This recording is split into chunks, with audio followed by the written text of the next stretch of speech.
Sometimes you need to get knocked down to understand what your fight is. I said yes too much. I said yes to certain projects that weren't for me.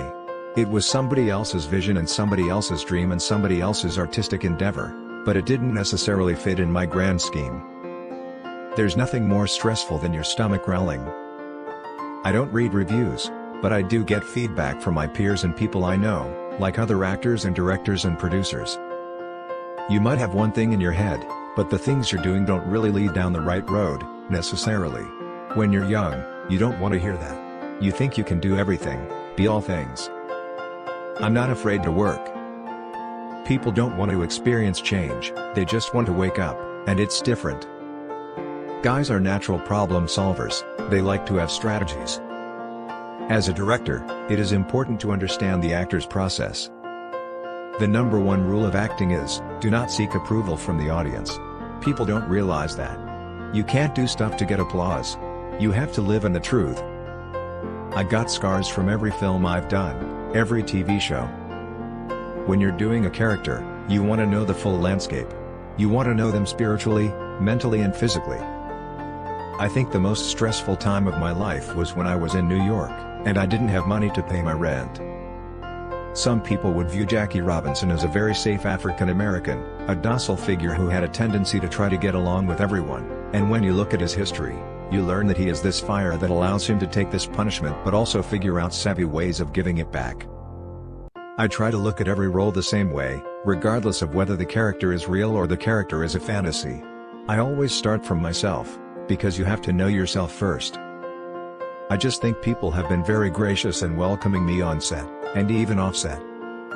I think you realize how much you need to have people that you love. It's not as much about them loving you, it's about you needing to love people.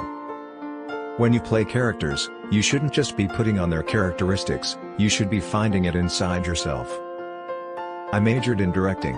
However, I did spend some time at the Schomburg Center for Research in Black Culture in Harlem, so I am somewhat well versed in African studies. The best advice about getting older? Just be thankful you're not dead. I'm an artist. Artists don't need permission to work. Regardless of whether I'm acting or not, I write. I write when I'm tired, in fact, because I believe your most pure thoughts surface.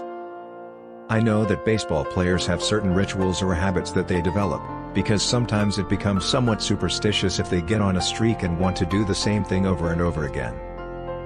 When you pray for something, it can actually happen, and that is powerful.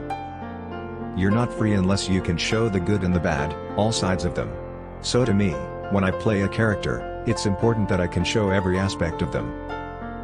You have to cherish things in a different way when you know the clock is ticking, you are under pressure. When it comes down to it, I'd rather have an action figure than a Golden Globe. I was raised in a sort of village. I have a huge family, and I think there is strength in that. It helped me to deal with some of the complications of living in the South because I always felt like I belonged, no matter what. I started out as a writer and a director. I started acting because I wanted to know how to relate to the actors. When people ask me what I do, I don't really say that I'm an actor, because actors often wait for someone to give them roles. In television, you don't have a lot of time to spend with the role or the script. Typically you get a script a week prior to shooting. Sometimes it's even less time, not enough time to dream about the role. We live in a world where people can ridicule you at the push of the button. They can question you at the push of a button. The industry looks for white actors and actresses, but it's not the same for black actors. We have to really put the work in. The only difference between the hero and the villain is that the villain chooses to use that power in a way that is selfish and hurts other people. Once you start getting big roles as an actor, everything pays. So what are you making decisions on? It's about the director or the script or whatever. But before you reach that point, you're taking jobs with, say, a theater company, in spite of the fact that it's not paying your bills. When I got out of school, I didn't really understand the differences in the different aspects of the business. For example, doing a play, where does that take you versus, concentrating on independent films? You might have one thing in your head, but the things you're doing don't really lead down the right road, necessarily. I remember my first agent telling me because they found me as an actor, but I was probably more interested in writing and maybe directing. They were like, well, you can't do both things. And I was like, I'm gonna show you.